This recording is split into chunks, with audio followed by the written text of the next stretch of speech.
హెబ్రీయులకు రాసిన పత్రిక 5వ అధ్యాయము 7వ వచనము. శరీరధారి అయి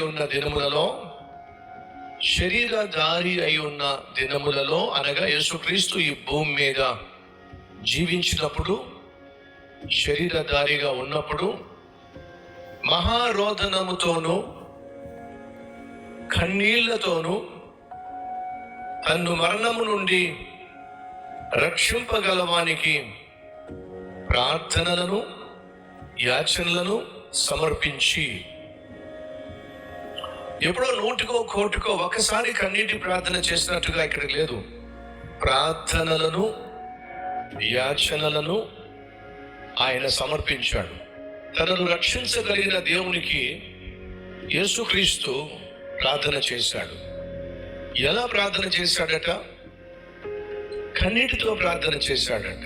మహారోదనతో ప్రార్థన చేశాడు. ఎందుకని? ఆయన బహుదీనుడు, బహు తగ్గింపు తత్వం కలిగిన వాడు. దేవునితో సమానముగా ఉండుట విడిచిపెట్టకూడని భాగ్యముగా ఎంచుకొనక దాసుని స్వరూపము ధరించి తనను తాను రిక్తునిగా చేసుకొని, రిక్తునిగా అనగా ఖాళీ చేసుకొని తన మహిమను విడిచిపెట్టి నీ కొరకు నా కొరకు ఎంతగా తగ్గించుకున్నాడయ్యానంటే సిలువ మరణము పొందునంతగా తగ్గించుకొని, అనగా దేవుడిలోనే తగ్గింపు తత్వం ఉంది.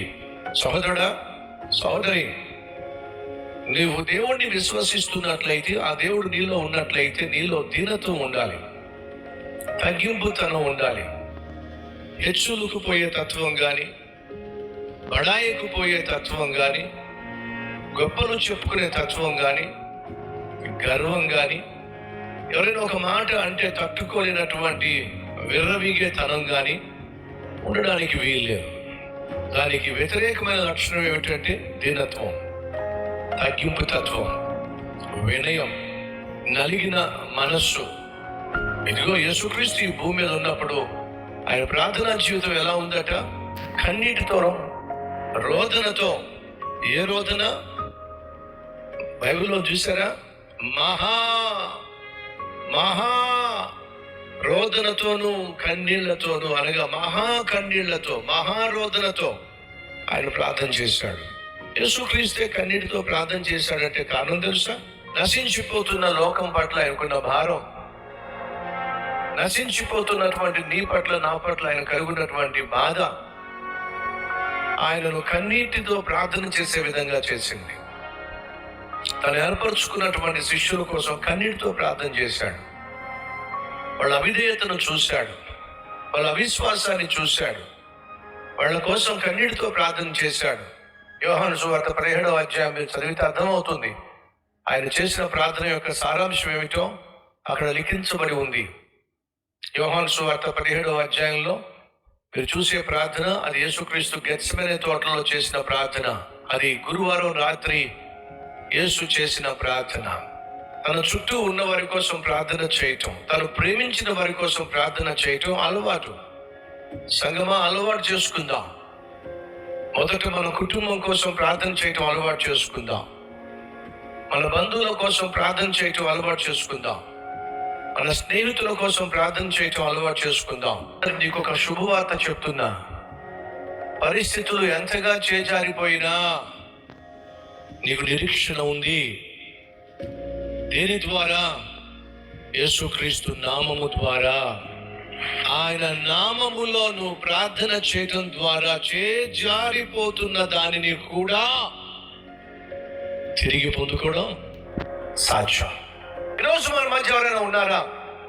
నా ఆరోగ్యం చేజారిపోతుంది, నా కుటుంబం చేజారిపోతుంది, నా కొడుకు భవిష్యత్తు చేజారిపోతుంది, నా కూతురు కాపురం చేజారిపోతుంది, నాకు రావాల్సిన ఆస్తి చేజారిపోతుంది, నాకు రావాల్సిన ప్రమోషన్ చేజారిపోతుంది, నాకు రావాల్సిన ఉద్యోగం చేజారిపోతుంది, నాకు రావాల్సినటువంటి ఆస్తి చేజారిపోతుంది, నాకు వీసా చేజారిపోతుంది. ఏమిటి ఈ రోజు నువ్వు అనుకుంటుంది చేజారిపోతుందని? నీకు కాకుండా పోతుంది అని నువ్వు దేని గురించి అనుకుంటున్నావు?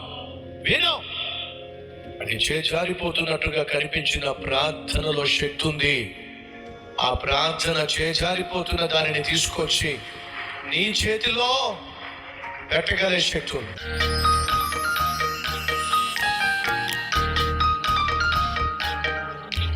మహాపరిశుద్ధుడు అయిన ప్రేమ కలిగిన తండ్రి, నీ సన్నిధిలో ప్రభువా మేము చేస్తున్న ప్రార్థన ఆలకించి, ఎవరు ఏ దుఃఖంతో, ఏ వేదనతో, ఏ వ్యాధితో, ఏ వ్యధతో నీ సన్నిధికి వచ్చారో వారు నోరు తెరిచి హృదయపూర్వకంగా ప్రార్థన చేస్తూ ఉండగా వారి ప్రార్థనకు జవాబిచ్చి మీ నామను మహింపరచుకోయ్యా. ఆశ్చర్య కార్యములు చేయటంలో నీకు సాటి ఎవరు? అద్భుతములు చేయడంలో నీకు సాటి ఎవరు నాయనా?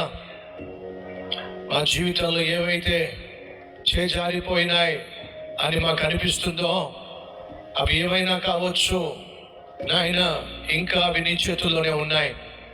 కాబట్టి నాయన, మీ బిడ్డలు ఈ వేటి విషయం అయితే ప్రార్థన చేస్తున్నారో వాటి విషయంలో నాయన అద్భుతం జరిగించండి.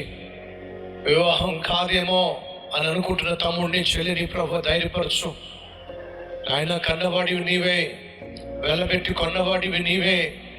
కళ్యాణం జరిగించడం నీ కష్టమేమీ కాదు ప్రభా. మీ నామాన్ని మహిమపరచుకోండి అయ్యా నాయనా. గర్భఫలము నీవిచ్చే బహుమానం కనుక డాక్టర్స్ ఏమైనా అనొచ్చు, టెస్టుల్లోంచి వచ్చిన రిపోర్ట్లు ఏమైనా కావచ్చు, కానీ నువ్వు ఇస్తే తండ్రి, గొడ్రాలు కూడా గర్భము ధరించి అద్భుతమైనటువంటి బిడ్డకు జన్మనివ్వగలుగుతుంది. మా మధ్యన ఆయన ఎవరైతే బిడ్డలు లేనటువంటి వారు ఉన్నారో వారిని దర్శించి అద్భుతమైన ఫలాన్ని ఇచ్చి మీ నామను మహింపరచుకోయా. నీకే మహిమ, ఘనత, ప్రభావములు చెల్లిస్తూ యేసు నామం పేరట వేడుకుంటున్నాం తండ్రి, ఆమేన్.